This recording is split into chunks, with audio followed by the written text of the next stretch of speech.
Would you consider yourself to be a shy person? Is that how you would describe yourself? Because I'm a reformed, painfully shy girl who accidentally became a professional speaker. And when I look back on my life, I learned to be shy. So just as I say that there is no speaker DNA, I don't think there's any shyness DNA. So let's get on to the show. You're listening to Be in Demand, the podcast for honest advice, inspiring stories, and ideas for growing your business by leveraging the expert that you are. I'm your host, Laurie-Ann, business mentor, and I'm also a reformed, painfully shy girl, red wine lover, and exercise enthusiast. Join me as I share how being positioned as the expert in your industry, even if it's a busy one, will help you stand out and be the one in demand to hire and work with. So that's a pretty bold statement that you just heard me say, that you're actually not shy. You learned to be shy, just like I learned to be shy. And it's a learned behavior. And there's a few things, like when I look back on my life, that I can say, like, I definitely learned this behavior from my parents. I was a very observant child and didn't always ask a lot of questions, just assumed that the adults that were in my life, like, had my best interest in mind and the things that they taught me. And I'm sure that, and I'm absolutely positive of that. My parents didn't do, any intentional harm. It's just what they learned being in this world. So I learned to be shy, and I always classified myself as a shy girl. As a matter of fact, my shy streak loves to rear its ugly head from time to time. And it's my job to, like, consciously tame that down. Like, yep, that's how I used to be. Go away. Because this is part of our identity. And if you've heard anybody talk about identity, it's about, like, who am I? And a lot of times, like, I hear people say, like, I'm shy. I used to say those words, those exact words. What happens when we strip that particular identity away from you? Well, then it's, I'm not sure, and shyness is a nice little thing to just kind of, like, hide in the background so that I won't ever be judged. I won't have to have fear of, did I belong or did I not belong? I can use all sorts of excuses about, like, hey, I just like to observe everybody. I like to just, like, take in the room and be able to see others. Let me just stay in the background, let other people, go up to the front. I'll let other people volunteer and ask questions. I'll learn from those people. And I just want to ask you, is that true? Are you really making space for other people, or is it just your default mode? Because you're shy, because you're hiding behind that shyness. There's so much that I want to say, and I'm sorry for saying this, that you're missing out on so much. But what would happen if you actually raised your hand and never used that word shyness again? Where did you learn to be shy? Because when I look back on my life, my mother was bipolar. So she had mental illness. And I think she also really suffered from low self-esteem and did not have confidence in herself and her abilities. And, would just kind of, like, hide in the background. She would get very nervous around crowds. And I could definitely say, like, it was true. She did get a little nervous. And at times she would say things that was like, did that woman really say that? But that was my mom. And I look back on that, like, when I was a small child, again, you look at your parents as being these guardians. They know everything. Like, we look up to them. We aspire to be like them. Those were the kind of parents that I had. And we would be in the grocery store.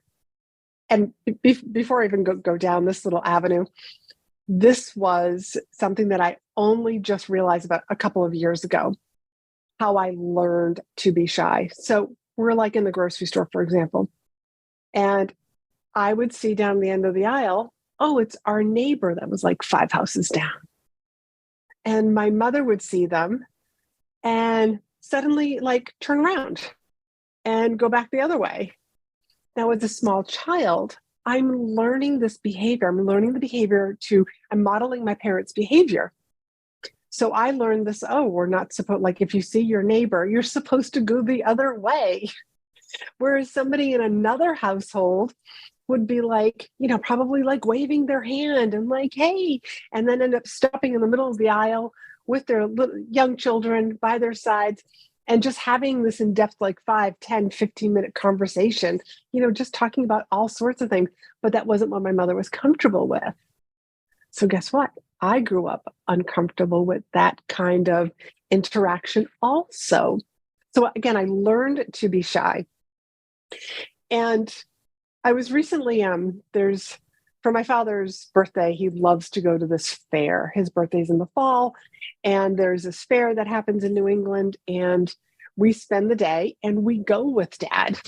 And there's a particular show. It's like a trapeze show.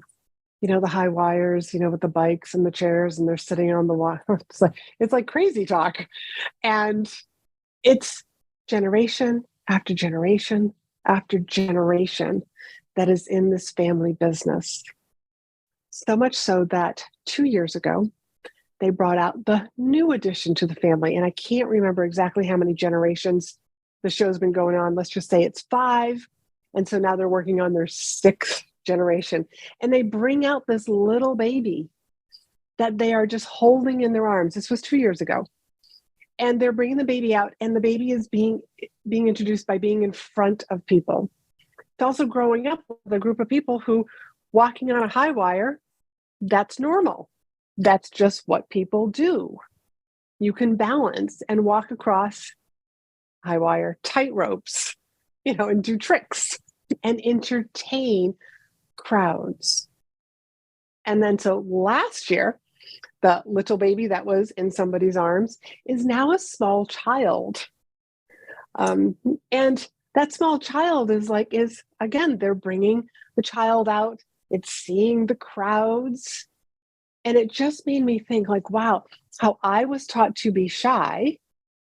And then you got this small child who this is normal to be in front of crowds. This is normal. This is what everybody must do. But the truth of the matter, it's not. And I know that there's going to be some people who are listening to this saying, yeah, I had shy parents, but I'm very outgoing. Fantastic. But let's look at your role models. Where did you learn to be that outgoing? Because it could be that you went into sports and you were really athletically inclined and you got lots of external validation, for being out there, for the play, for your athletic abilities. And that could be where your outgoing personality really got formed. But again, that was younger in life. So just think back that if you consider yourself to be a shy person with a shy streak like I do, where did you learn that?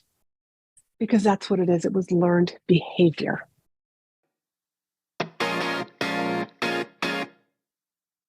Ready to get positioned as the expert, attract perfect clients, and monetize your authority? Well, speaking is the fastest way to grow your business while building know, like, and trust.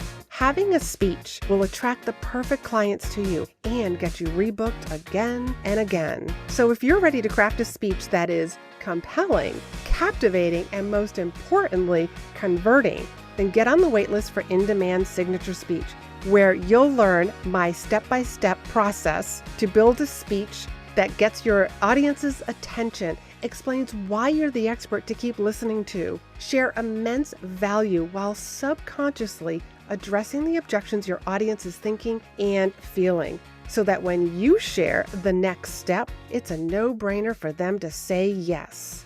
Let's get your presentation ready for you to deliver with confidence. Stop wasting time, energy, and money building a business the hard way. Join the waitlist for In-Demand Signature Speech at speakandstandout.com/SS. You can teach your nervous system new tricks. As a matter of fact, for years, even all through school, I never considered myself to be a good writer at all. And I've written 2 Amazon best-selling books now. And I have had to teach myself that I can write beautifully. I was recently at a week-long event, which is called a tribal event, and it's by Randy Gage. And I actually did a debrief Zoom group chat with this. And if you want to see that recording, that link will be down below in the show notes. But during this, like writing really good, sexy copy was part of the program.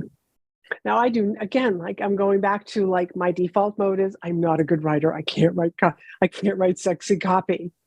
But guess what? I can teach myself. This is one of my mantras. I can teach myself new tricks. I can teach my nervous system that it can write. It can tap into that beautiful part of myself to write beautiful copy. That downloads just come to me. As a matter of fact, like these were very long days. And that's something that you'll hear if you want to watch that debrief video that I'll make available. One night we had homework. Now we're not finishing until 10 p.m. and we start again every day at 8 a.m. It was 10 p.m. and I was exhausted, but he gave us a homework assignment. And I literally, as I'm like brushing my teeth to climb into bed, I am setting the intention that the words are just going to download onto the paper. That was just like, it was just going to download to me, right to my fingertips, and it was just going to flow so beautifully. And guess what? It did. So what has happened since then? Whenever I have felt, this is hard, I can't do this, I remember that moment. I remember that moment like sitting in the hotel bed and I was exhausted and the letters are starting to get blurry. But guess what? I wrote beautiful copy. When I reread it the next morning, I was like, this is good. I made some little tweaks because copy is like art. Copy is like speaking. You've heard me say that speaking is like verbal copy. And it's about like you're constantly molding it and crafting it and a little touch here and a little touch up over there. And let me change that word until you have to decide, like when you're an artist, it's just like, it's done. Where did you learn to be shy? That's what I want you to look back on and decide, is that true? Because you can right now decide, I don't want this shy streak anymore. It's not going to serve me. That is exactly how I broke that shy streak. I had looked around at other people and the way that they were interacting with each other. And I said to myself, I was like, Laurie-Ann, this shyness is not going to serve me in the long run. And that's literally what got me to let me make eye contact like I'm seeing all these other people do. Just because my role models don't make eye contact because they're shy, where did they learn to be shy? So I made eye contact. The earth didn't swallow me whole. I had positive feedback, basically. And it was just like positive feedback, like it was just a positive experience. And so I looked people in the eye while I was talking to them a little bit longer and a little bit longer. And that's how I broke that shy streak. But I will tell you, like that shy streak, like it's been in me because, like we form our personalities and so much conditioning is done when we're small children that, yes, it still shows its ugly head. And I have to say, hey, time for you to take a break. Here's what I'm going to do. Because this particular conference, this tribal event that I went to, I wanted to hide in the background. Unfortunately, there was only 13 people in the room, me being one of them. Pretty hard to hide when there's only 13 people in a room. Nobody could hide. And I had to show up fully for myself. And showing up fully for myself, I also showed up fully for everybody else. So you can teach your nervous system new tricks. What is it something that you want to do? If you feel like I would define myself as a shy person and you don't want to be that shy person anymore, what can you do to start breaking that mold? And so what I would suggest is that you look at somebody who's not shy. find a role model and just kind of observe them, study them, if you will. Ask them like, hey, can I just like pick your brain for a little bit about how you just get out there?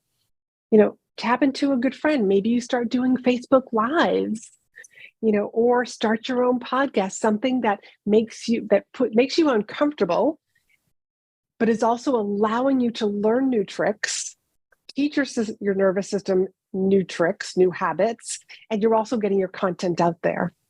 So the reason why I did the shyness episode is because so many people avoid speaking because like, oh, I'm shy. I can't do that. You know what? I used to think that.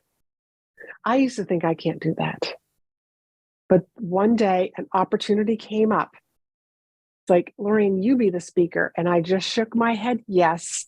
And inside I was saying to myself, are you crazy? You don't speak in front of people. You're the shy girl.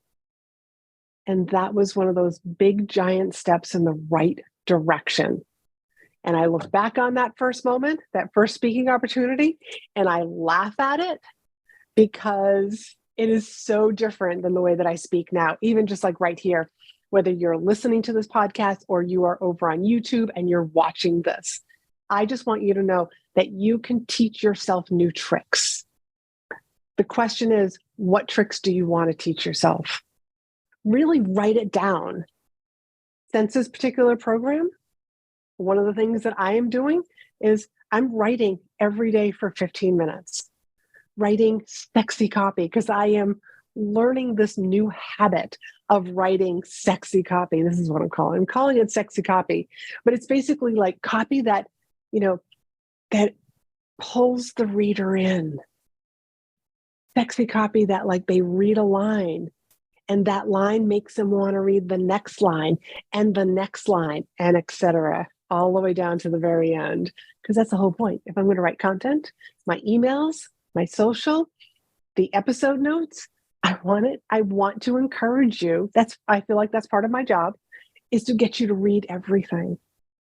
And if I can do that for you, then I'm winning. I'm accomplishing what I want to accomplish.